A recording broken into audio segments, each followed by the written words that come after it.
Whew, that was easier than the first time. So, I have a problem with this guy.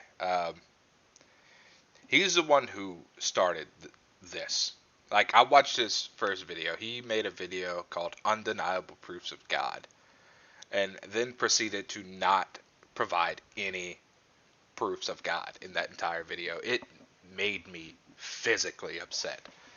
And I just despise this guy at this point.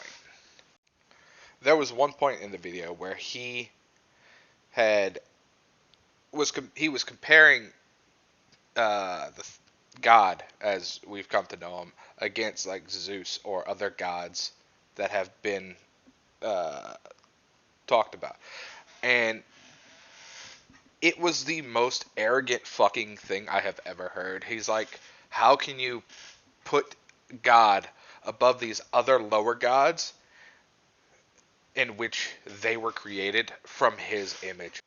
Like, this man puts the Christian God on such a pedestal, it's not even funny. It's remarkably arrogant. A few weeks ago, I made a video that I titled something like Undeniable Proof of God's Existence. And the point of that video was to illustrate how inconsistent and illogical it is to demand undeniable proof of God's existence before you will explore the possibility of his existence. So I have explored the possibility of the existence of God for like my entire life. Um, I ask for proofs these days because I can't find any reason to believe in God. Like, I'm I became an atheist around the time when I was like 14. At the time I didn't know I was an atheist, but I had started questioning God's existence around when I was 14. And ever since then I had always just questioned it. I've always looked for answers, and I always come up with nothing. This comes with the caveat that I am super fucking dumb. Like, I am not the smartest guy around. You can ask anybody, and every time they want to have an argument, I always stop it. Because I'm like, bruh, look, I don't have the brain capacity to put up arguments like you can. Because I am not a debater. I am not someone who can hold information in my head for a long period of time. So back to the argument. Uh, these days I've come to see God as just campfire stories.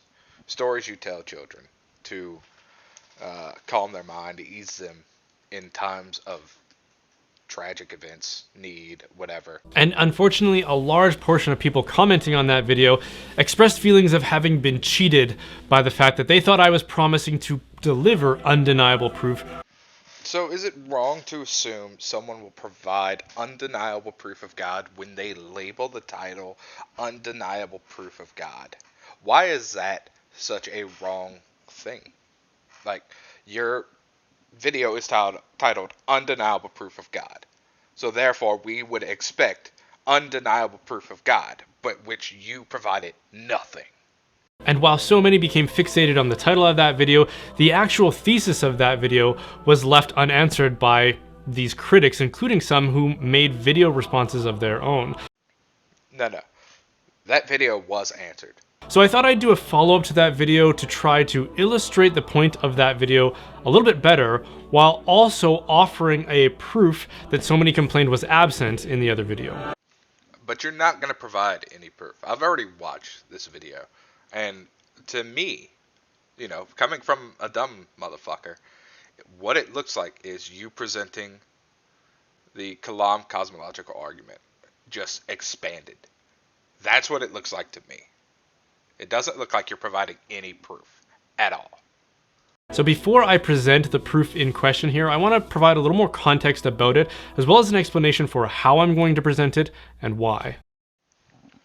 I can tell you how you're going to present it. You're going to present it like bullshit. What you're basically asking in this video, or saying, is if you ask for unreasonable proof, then expect unreasonable answers. And even if you get the answer, don't expect to understand it. And that's such a dumb way to argue. Like, if I go up to a rocket scientist and ask them, hey, how does this work? He's not gonna, like, give me a bullshit explanation. I mean, he might give me a bullshit explanation, but he can break it down into pieces to where I am able to understand it. If you can't break it down into chunks or pieces where I am able to understand it, and I'm just told to interpret it myself, then how is that proof of God? The fact that it is less conspicuous than more popular proofs and arguments like the Kalam cosmological argument or St. Thomas Aquinas' 5 ways isn't because of some deficiency in the argument, but rather because I think there are so few people who are up to the task of wrestling with it. The point being that there are only a select few who can make heads or tails of it.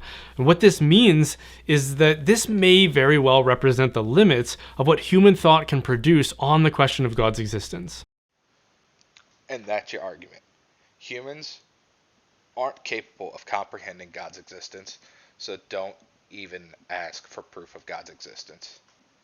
Why?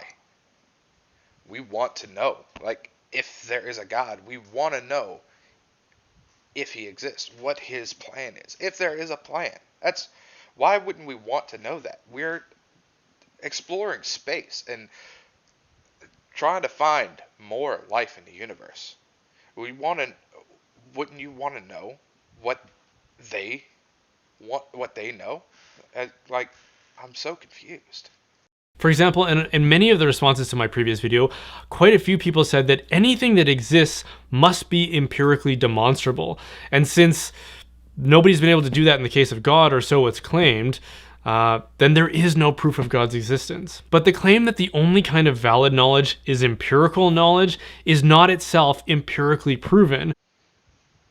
I would agree that if there is the only valid knowledge is empirical knowledge, because if I don't know it, then it is not knowledge. It is not something I know. And knowledge, the definition of knowledge. Hold up, let me Google this real quick.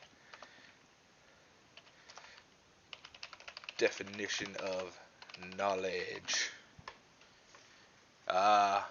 Facts, information, and skills acquired by a person through experience or education.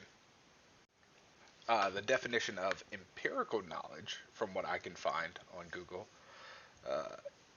is in philosophy, knowledge gained from experience rather than innate ideas or deductive reasoning. And then in science, knowledge gained from experiment and observation rather than from theory. Okay. So, if I don't know it, then it is not knowledge. So, yeah.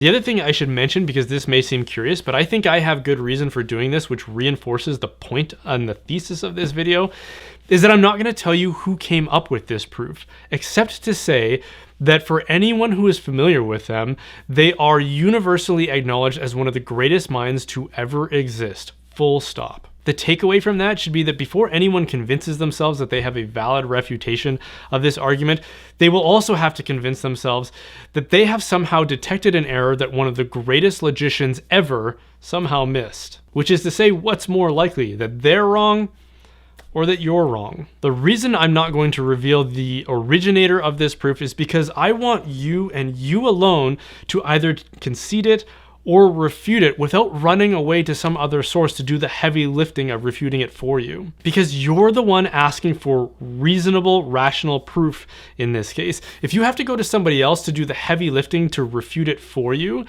then this isn't an exercise in reason for you, it's an exercise in faith in someone else's reason. So why wouldn't you tell me who came up with this proof? If I could go back and search who they are, I could look at any kind of research they did and come up with any kind of, I could probably come up with a reason, even with my dumb brain, onto why I believe it is wrong. Like, not telling me who it is just makes me have to go through extra steps to find out who this is, because I'm gonna do that on my off time. Like, this isn't gonna stop me from figuring out who this guy is and seeing what else he has put out there. Why is nobody else's reason valid for me to use? I mean, somebody has come up with an argument against it, so obviously I would want to look at their argument against it and see if it lines up with anything that I have in my mind, anything that I've come to agree with or disagree with. Maybe I would have a different reason to why his argument is wrong, or maybe I just have a different argument. I would want to know. Why wouldn't I want to know? Why is that invalid? Anyway, this is the argument that this guy's going to put up at the end of his video. I'm just over it by now. I just want to get to the end. Go to sleep. If anybody has a argument against this or can provide more information for people in the comments, that'd be great. Thank y'all so much for watching. I'll catch y'all later.